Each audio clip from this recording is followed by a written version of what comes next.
Gamercast Network.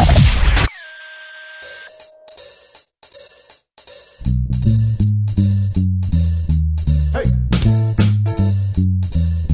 All right.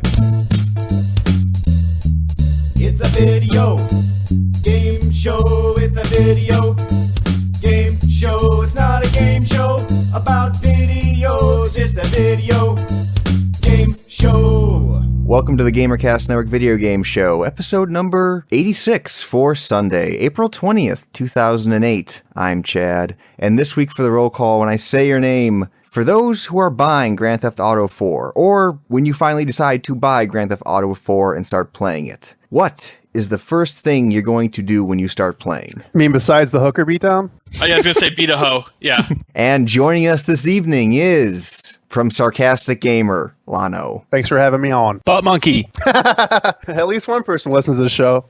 After I beat up a hooker, the first thing I'm going to do is shoot as many cops as I can until I get the army down on top of me, and we'll see how long I can survive. In the process, probably shooting other hookers and other bystanders and police officers, and hopefully there'll be some tourists and they'll have different kinds of people walking through the city, and I'll shoot one of each person that they have in the game. It's good to have goals. And also joining us this evening is Tom. I'm finding the hidden sex simulator, and I'm going right to that. Sweet. Oh, is beating up a hooker part of the sex simulator, or is that different? It can be, if you like it rough.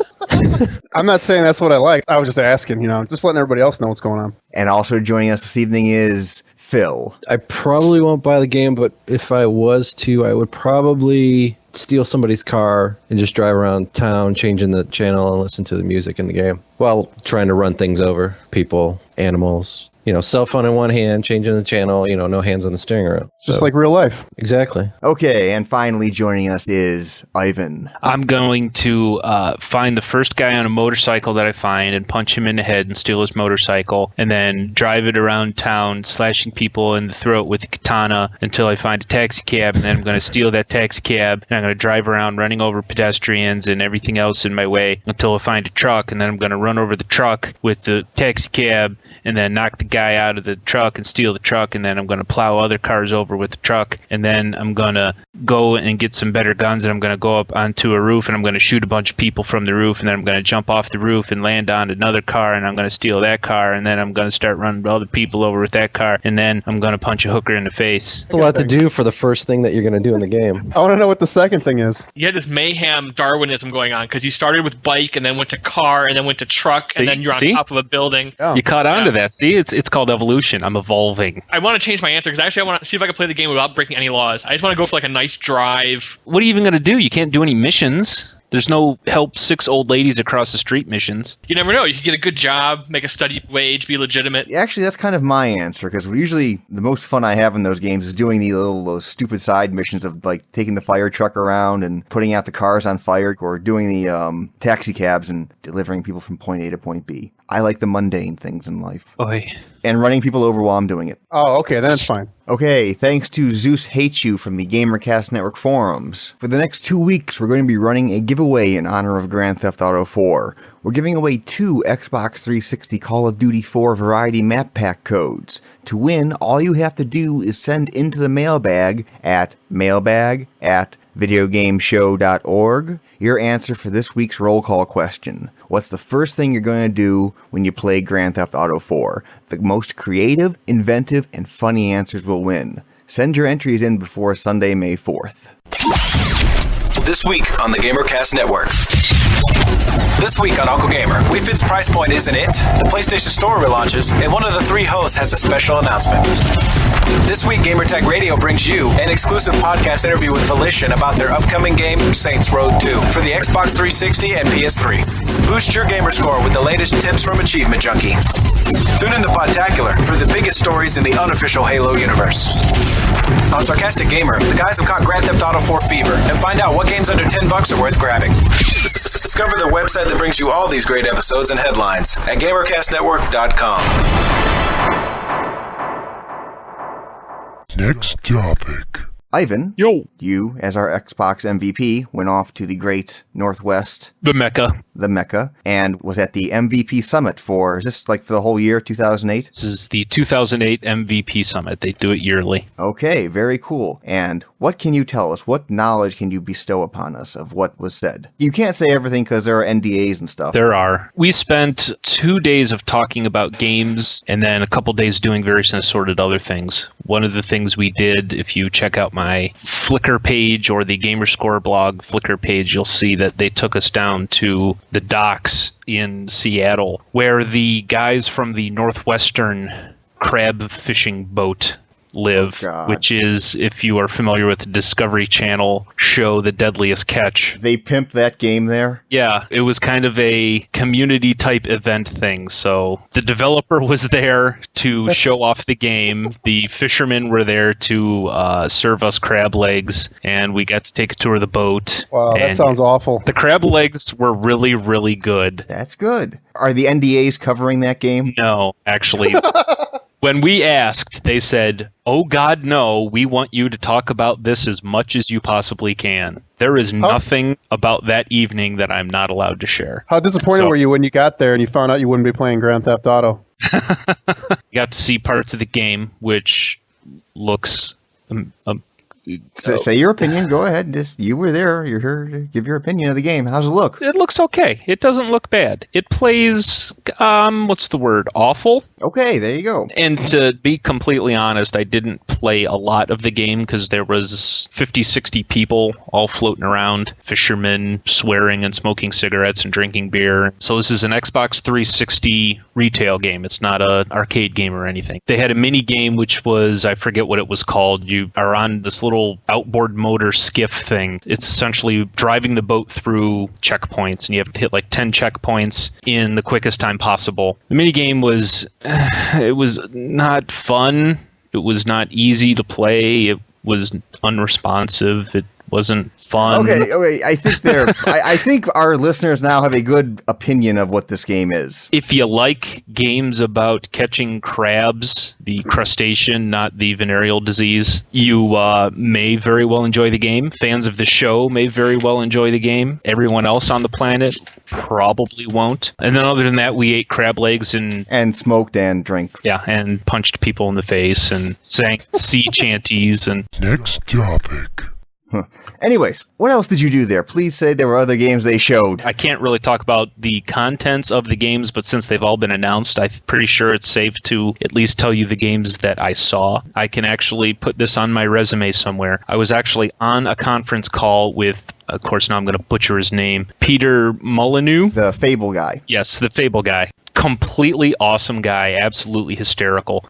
So we got to see a bunch of Fable 2, which actually looks really cool. But the kind of highlight, at least for my week, was a game called Too Human. It is very much like a Diablo-type game where it's more of an action-oriented role-playing game with looting and collecting of items and cool things like that. It's in the vein of Hellgate London in that it's more of a science fiction than fantasy kind of thing. It will not disappoint fans of Hellgate London or Diablo or those types of games. The good thing it has going for it is not made by Flagship Studios, so very Indeed. good. Indeed. All in all, a really cool event. Got to see some really cool games, talk about some stuff. We talked with Steptoe, who is essentially in charge of, for lack of a better word, security. He's the guy who pushes the buttons when people complain about people showing their weighing on Uno. One thing that I learned that was very valuable to me that I wanted to pass on was there's 16 of you playing, say, Call of Duty 4, and 15 of you all hate one guy because he's being a complete douchebag. It doesn't matter if you fill out one complaint or 15 complaints. If it's all the same complaint, it all gets filtered down to one instance. That's retarded. That is idiotic. I kind of don't agree with it either. It seems like if more people complained about somebody, that should carry more weight than just one complaint. However, essentially what he does is he says they personally evaluate every single complaint that comes in. I'm sure if he was here, he could probably better explain and convince you guys why filtering it down to one event is still useful, but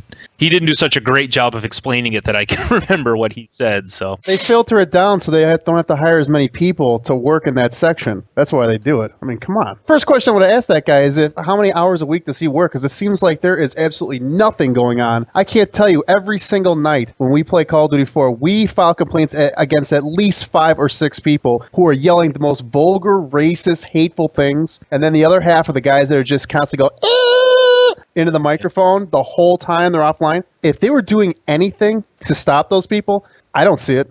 It's completely broken. It's useless. The only reason why they're not cracking down on it is because people are paying for it, and that's just my take on it. Next topic.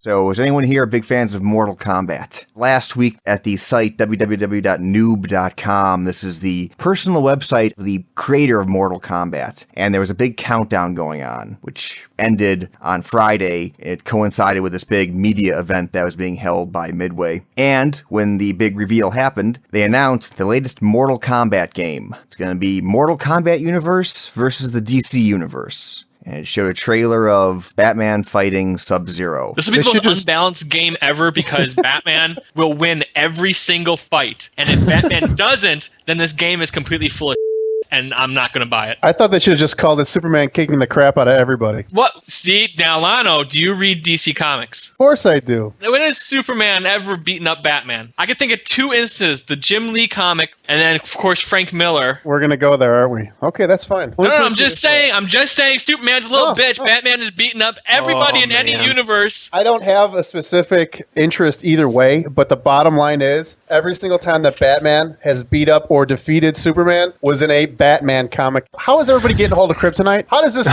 funded thing in the freaking universe? It's like, oh, well, you can defeat Superman with Kryptonite. Oh, it just so happens I've got some here with my spare change. Bam! Well, he's billionaire Bruce Wayne. He probably has access to anything he would like. And he plans ahead. I can't help it if you don't plan ahead and you don't have your own Kryptonite. The only reason why Batman's able to defeat anybody is there's always this Deus Ex Machina answer for him. It's always, well, he pulls something out of his ass the last minute. And everybody always says that it's because he's so smart. But it's really just the writers pulling his can out of the frying pan. That's really what it is. I like how this is a Mortal Kombat game. We've kind of totally ignored the Mortal Kombat universe. It's okay. Us and everybody else for the last 5 years. Yeah, I was going to say, when was the last time Mortal Kombat was on anybody's radar? Chad, the biggest thing that you haven't touched on is the fact that they're not going to have any fatalities in it. Yes, that was the next thing, is that this is going to be a not rated M game. Really? Then it's not a Mortal Kombat game. Why even bother using that name if you don't have fatalities? I mean, if you can't tie up Wonder Woman with her own lasso and oh, I'm sorry, I'm getting off track. Instead of having a fatality when you beat Batman, is he going to cry in the corner and rock back and forth and complain that somebody killed his parents? Oh, wow. My parents are so dead. Oh, I'm so sad. I'm going to go punch bad guys in the head because they killed my parents. Oh, my God. Next topic. Here's a really weird kind of story, and the weird part isn't the story itself. The story itself is very trivial. There's a relatively new gaming blog out there that on a weekly basis, they're going to be presenting exclusive Madden 09 info. And their first week's story was about some user-controlled celebrations in the end zone. The weird part is this new gaming blog is being run by Gamestop, the retail video game store. You know what I was thinking the other day? I was thinking, on the internet, there are not enough video game blogs. And then GameStop comes through with one more. Who's going to change their blog reading habits now? Doesn't everyone just have like a set of like 10 different blogs you read? And that's it. The thing about GameStop is they have so much power within the industry now. They may end up coming up with exclusives that would actually interest some people other than the stupid end zone dances from Madden. So in the future, they might actually have some better stuff to read about. You say they have a lot of power in the industries. I would not want to be GameStop because the future of selling games isn't through a store in a box. It's going to be digital distribution. I kind of disagree because they would be like an EA because they just go out and they buy other small video game shops like the EBs and the electronic boutiques. They're going to keep putting them on the corners. They're going to be out there just like a Starbucks. Yeah, but Phil, you're not going to be going to a video game shop 10 years from now. Tom, you're dismissing their power within the industry to keep downloadable content from being the mainstream source of video game content. Hang on, though. What's to stop them from becoming the next digital distributor? I think it's going to be very hard for a third-party retailer to elbow their way in when publishers who have the most access to content like EA and Microsoft Game Studios and now Activision Blizzard, they're all going to have these online portals. At least in PC games now, honestly, I'm not going to go to the store anymore to buy PC games. If it's not on Steam, I'm not even going to buy it. Let me tell you why I think GameStop will be bigger than all those other ones, because they're not affiliated with one set of games. They can put all the games under one umbrella on GameStop servers if they chose to go that way. They could have everything from Valve, everything from Microsoft, everything from Sony. And that would be very attractive to a lot of people that would buy games in the future if it went straight to downloadable content. Yeah, For but Tom PCs. does have Dude, well, for anything, I mean, if the next Xbox is all downloadable content, and I think Sony's going to end up going that way anyway. I mean, they're actually, I think, probably on the fast track to going just straight downloadable games in the future faster than Microsoft is. What are you going to do? You're going to have a GameStop client on your Xbox? I mean, why would publishers even bother going through GameStop? Why wouldn't they just go straight to Microsoft for the 360 for distribution or Sony for the distribution? Well, if it's web-based and if the next generation of consoles can, go on the net, then they could just go to the GameStop.com and download whatever game they wanted. That I could see. I mean, Xbox is pretty closed off as far as what the future holds for them. You can't get to the web. They've fractured their base by having some consoles without hard drives, some with hard drives. Whereas you have Sony, everybody's got a hard drive. So you can start this whole downloadable content thing right now. And I think that's where Sony is going to end up going. They've always hated the gray market with reselling games. In fact, you guys know that they were going to put some restrictions on their games when they came up, so you would only be able to play them on certain consoles or only have 1 or 2 or 3 or 4 or 5 users. So I think they're definitely going to pioneer this, and it might already start happening as soon as next year. Yeah, I do remember that patent, that tying a title to a console patent. But that's patents. I mean, that's the way they do things. They just patent an idea just in case they want to do it. They're protecting themselves. But still, they could do it. Who knows? No, you could say it. Sony is evil, and I'll back that up. Corporations aren't evil. They might seem evil, but there's not really evil corporations. Except for Sony. Next topic. A kid got punished out of Virginia. The mother asked this child to do some chores.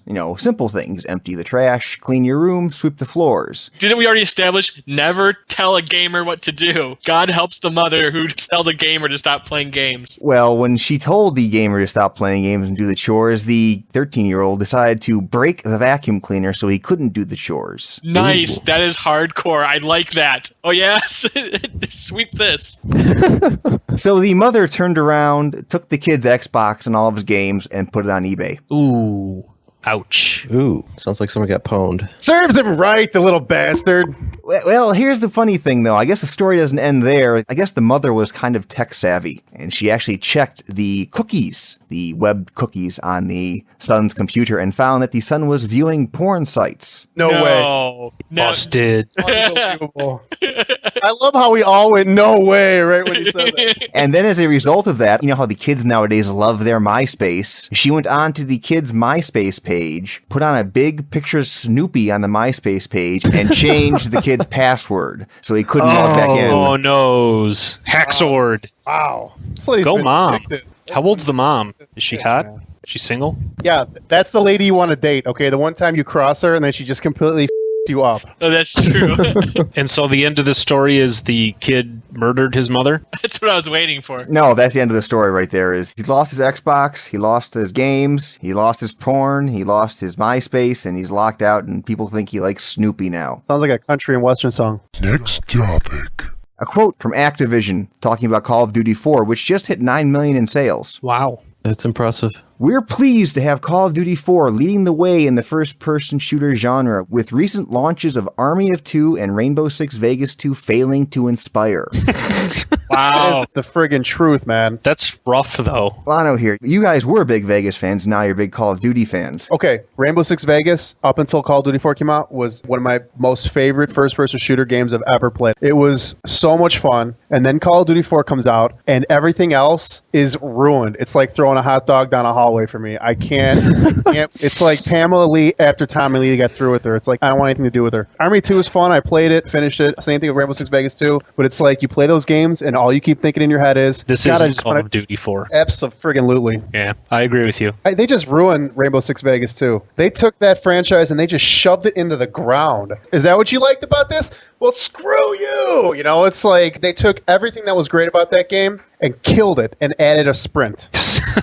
They're like, oh, you're in casinos, and that was the best part about that game. And then this time, like, well, I don't know, let's make something totally new. How about an oil refinery? That'll really take the kids for a That's loop. never been done. A warehouse. Wow. How about a meat packing plant or some sort of... Or the villa. They've recycled the same villa. The villa that was used from Rainbow Six Raven Shield, that multiplayer map, is the map that they used for the last level of Rainbow Six Vegas 2. Oh, no, they didn't. Yes, it is the same thing. I know that one well because that's from Amazing. Raven Shield was the game where this podcast was born from, so we played that map quite frequently. Yeah, I just finished it yesterday, and I'm like, this is the same mother effing map. What the? How lazy do you have to be that you got to pull a map out from 5 years ago, touch it up, and re-shove it in your game? And you're like, yes, this is new. Have fun. I know Vegas 2 actually did do a lot of good sales. It's probably not going to touch Call of Duty 4 numbers. Anticipation. Everybody wanted to play the next installment of that great series, and they killed it. Do you think the whole Tom Clancy first-person shooter development teams are going to have to step back, look at what Call of Duty brought up, and say, okay, now we're going to have to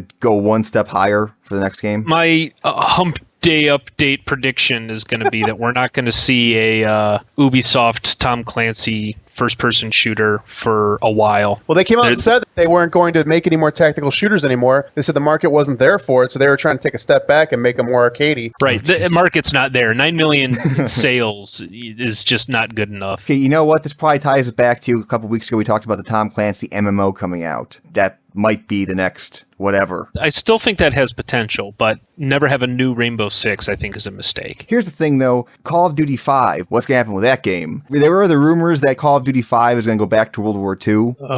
I won't buy it. I won't play it. And it's not going to be made by Infinity Ward. It's going to be made by somebody else. By Treyarch. Oh, they're the ones who butchered the Spider-Man series. And they made Call of Duty 3, which was really mediocre. If it's not modern warfare, it doesn't have to be called that, but if it's not modern, I'm not interested. I'm so god. I've never liked World War II shooters. It should be Call of Duty 5 Vegas. There you go. Show them how it's really done. If Activision is smart, they will let Call of Duty 4 sell for a whole nother year before they even announce Call of Duty 5. I mean, the community is so friggin' huge. I mean, look how many map packs they sold. I mean, they could sustain Activision just on the map packs. When they sell 1 million map packs in a weekend, that's $10 million they just put right in their pocket. If they release 2 or 3 more map packs before they even talked about Call of Duty 5, to me, that's the way to go. That's how you foster that community and you make it into the next Halo. Next Halo. Well, without the douchebags. Next topic. Mailbag. Mailbag. We had one guy who called up, and it sounds like he's singing the Epic Sword song. Do you want to hear it? Oh, play it. Yes, definitely. You took my Epic Sword, now we're gonna take your life. Is he underwater? Does he actually ask a question? Or is it just more of this? Can I turn it off now? Yes, please. Yeah, that's good. It's just more of that. So that's just a prank call. He's not even asking a question. Here is your one question for the week. Hey, it's Radarhead again. Thanks a lot, guys, for kind of answering my question the other week about when Rock Band is coming out. Ironically enough, this week it's been announced that it's coming out on the 23rd of May. And this is where I kind of get a bit confused and cross. Okay, it's coming out for 180 Great British Sterling pounds. That equals around about $360, give or take. Now, it's like more than double what it is in the US. I can't understand this. Just thought I'd ask what you think of this. I mean, it's bad enough that we have to wait like 6-7 months for games and films and consoles to come out further than when they come out in the US, but doubling the price or more than doubling the price on things, I just don't understand. Maybe you guys can shine some light on why you think they've done what they've done. I'm guessing it's because players are cheap and we're going to pay for it. Also, Chad, once again, you're always going on about Wing Commander, etc., etc., etc. I'm in the same vein. I used to love that game. And also, you mentioned Battlestar Galactica last week and the game for that. There's actually some really good mods for a game called Free Space 2, where they've got it open source. You should check it out. The Wing Commander 1 is still in development, and it looks sweet, and it plays sweet from the demo they've got. And also, there's a really good Battlestar Galactica 1, which really it feels in-depth. When you're playing it, it really feels like you're flying one of the ships and taking down the raiders. It's very sweet. Lastly, Tom, I don't have a weird voice. If I had a weird voice, I'd talk like this. I'd be like, hey guys, this is Radarhead ringing from the UK. That's a weird voice or a funny voice. My voice it's odd, but I wouldn't say funny. Anyway, thanks a lot, guys. He must have called before they released the news that they were going to reduce the price of Rock Band. Yes, I didn't catch that news. Are they reducing it by a lot? I am scrolling through the Sarcastic Gamer archives for my story on it. I actually wrote about it last week. It looks like they've changed it to 169 euros, about 240 US. The most interesting part of this whole story, which I didn't really get into because it's really kind of speculation, but I'll be happy to share it with you guys, is that there were fears that EA was going to get hit for price gouging because they're basically charging double in Europe. The things that they were saying drove up the cost for it, like tariffs and taxes and shipping fees, still did not add up to the numbers that they were projecting. So maybe that this price reduction kind of brings it closer to the actual cost and the money that they expect to make on it versus what they made on it in the US. I don't know. know. As far as I'm concerned, it's still way too expensive. Yeah, I was going to say, even at that price, it's still about $100 over what we're spending for everything. The problem is Europe and Australia always get hit with high prices. I was shocked to learn that in Australia, the typical price for a game is $100 US. Yeah, the DualShock's coming out for $92 US over there, too. All the countries around the world get really gouged in pricing. That sucks. Screw them. If they had any sense, they would have moved to America a while ago. That's your hegemonic moment with Tom. On Free Space 2, yes, I do know of the Free Space series. It's just one of those series I never actually had a chance to play. For the people out there, it's a Wing Commander-like game from about 5-6 years ago. If you like the Wing Commander games, you'd like this one. I just never got into it that deeply because I had other things on my mind at the time, like schools and whatnot. And as he pointed out, Free Space 2 is freeware now. You can actually get it for free. Oh. Are you serious? Free Space 2, that was like the holy grail of games, like because I love the Wing Commander games just like you, and I could never find Free Space 2. And on eBay, because it's such a rare game, the prices were extremely high. So I finally bought it like a year or two ago for like $60, and now you're telling me it's friggin' free? I'll put the link in the show notes where you can get it from, but like the guy says, the game is out there, and so are mods for Wing Commander, Babylon 5, and Battlestar Galactica. And Tom, you can laugh at his voice some more if you want to. No, I've sufficiently said my European bashing already. Okay, just double checking. Next topic. We actually had 2 pieces of mail. One, we had from Droopy T Legend, and he spelled legend wrong. Please mention my gamer tag on the show. Thanks so much. Love the show. It is awesome. And actually, it's not even Droopy T, it's Droppy T. Oh, I'm sorry, Droppy T. Yeah, you're right. I read that wrong.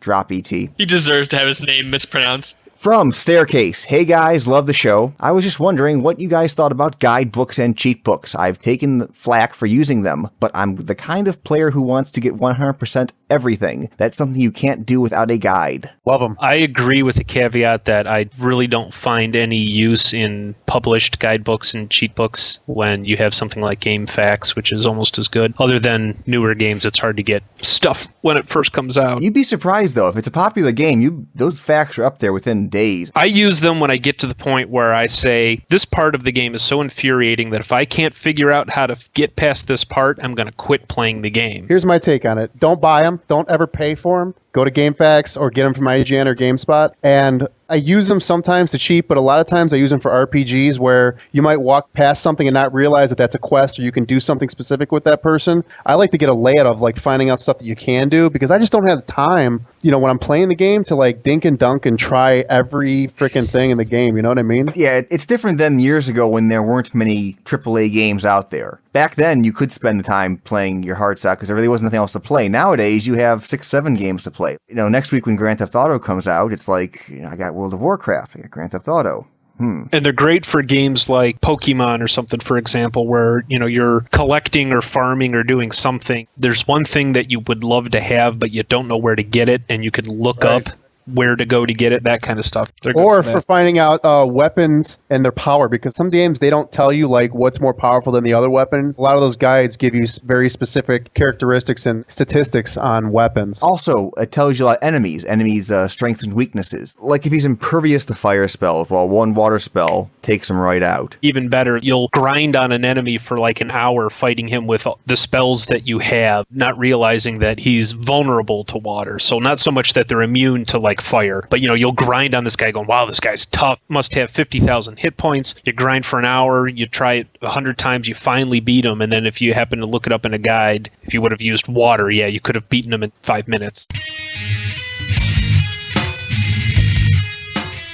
And that was Video Game Show episode number 86 for Sunday, April 28th, 2008. Any ham sandwiches or shattered dream pies? First up, Ham Sandwich to Lono here for joining us. Since we're doing the outro and this is all over, the first podcast I ever listened to was the Sarcastic Gamer Podcast, episode 1, when I had just met Doc and we were just becoming friends. I never listened to any other ones before. And then the second one I listened to was your show, and I was thoroughly disappointed. No, I'm just kidding. Actually, it became my favorite podcast, and I'm really happy to be on the show. Just want to say thanks, and check out Sarcastic Gamer. Ivan, you want to throw some love to your MVP brethren? Yeah, MVP love out there, all the guys. Especially a nice gentleman from the wonderful land of Ireland. His name is Neil. It's spelled Niall. He's Irish. They do weird things. get drunk and punch each other. His gamer tag is Annihilate with his name and an A and an 8 on either end. So Well, hang on. You confused me there because he pronounces his name Neil. Wouldn't it be Annihilate? I don't know. All right, I don't. sorry. Maybe in Irish it's pronounced Nile. I don't remember. They talk funny up there. They have little green hats and they kiss rocks. He's a huge gamer. He's got a better gamer score than anyone other than Palladino, and he was just a really cool guy. Ham sandwich to Wizards of the Coast for finally getting the 3.0 client out. Thank you. See, I don't think that deserves a ham sandwich. A year and a half late. That's true. I'd like to give a Shadow Dream Pie to DICE for trying to screw gamers over with DLC, and I want to give them a ham sandwich for finally coming to their senses and doing gamers right. Thanks, DICE. And my Shadow Dream Pie to the fine folks at Paramount making G.I. Joe the movie. Oh, have you seen those pictures? Unfortunately, yes. I have seen all the photos, from Marlon Wayans playing Ripcord to Dennis Quaid playing Duke. Dennis Quaid looks so weird. It's hysterical. Yeah, Shadow Dream Pie, Paramount for completely ruining my favorite toy franchise of all time. And as always, send your questions, comments, queries, or concerns to the mailbag at mailbag@videogameshow.org, Skype us at videogameshow, or call us at 320-300-GAME. That is a standard long-distance call, and all normal fees apply. And that's a wrap. Good night. I agree that World War II game had played itself out, except... Did we lose everybody? No, we're here. I think we just lost Tom. Tom? Yo, Tom. He didn't drop. Hold on. You put the hamster back on the wheel. Can you hear put me the now? hamster back on the wheel. Yeah, we can hear you. You know what happened? I opened up Magic the Gathering Online. And it took over. Damn it. It took over the mic. What for did some you do? reason. Tom, what did you do? Damn it, Tom. I don't even break the rules anymore. Oh, You know I like to break the rules. I wasn't playing. I was gonna build a deck. That's different. doesn't matter. Yes, no. That's exactly playing the the game. What's the rules? You can't play games when you record the show. I guess I'll turn Pixel Junk Monsters off then.